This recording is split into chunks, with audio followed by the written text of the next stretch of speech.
ওম শান্তি 18 আগষ্ট 2025 সাকাৰ মহাবাক্যৰ সম্পূৰ্ণ সাৰ কথা। মৰমৰ সন্তানসকল, যেনেকৈ পিতা মাৰ্গদৰ্শক তেনেকৈ মাৰ্গদৰ্শক হৈ সকলোকে ঘৰৰ ৰাস্তা দেখুৱাব লাগে, অন্ধৰ লাখুটি হ'ব লাগে। প্ৰশ্ন: এই পূৰ্ব নিৰ্ধাৰিত অনাদি ড্ৰামাৰ ৰহস্য কোনটো, যিটো তোমালোক সন্তানসকলেহে জানা? উত্তৰ: এইখন পূৰ্ব নিৰ্ধাৰিত অনাদি ড্ৰামা। ইয়াত কোনো ভাৱৰীয়া সংযোগো হ'ব নোৱাৰে আৰু কম হৈও যাব নোৱাৰে। মুখ্য কোনেও নাপায়। কোনোবাই যদি কয় যে মই এই জন্ম মৃত্যুৰ চক্ৰত নাহোৱেই, বাবাই কয় সেয়া কিছু সময়ৰ কাৰণে, কিন্তু ভূমিকাৰ পৰা কোনেও একেবাৰে ৰেহাই পাব নোৱাৰে। ড্ৰামাৰ এইটো ৰহস্য তোমালোক সন্তানসকলেহে জানা। ধাৰণাৰ বাবে মুখ্য সাৰ: 1. সঁচা ব্ৰাহ্মণ হৈ সকলোকে জ্ঞান অমৃত পান কৰাব লাগে, জ্ঞান চিতাত বহুৱাব লাগে। 2.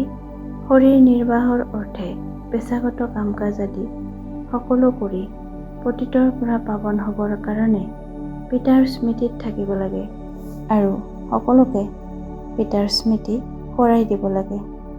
বৰদান: বিশেষত্বসমূহ দান কৰি মহান হওঁতা মহাদানী হোৱা।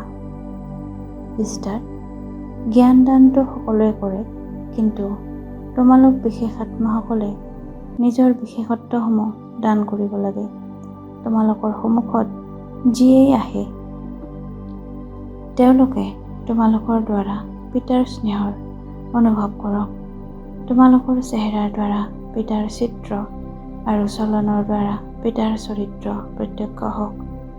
তোমালোকৰ বিশেষত্বসমূহ দেখি তেওঁলোকে বিশেষ আত্মা হ'বলৈ প্ৰেৰণা পাওক।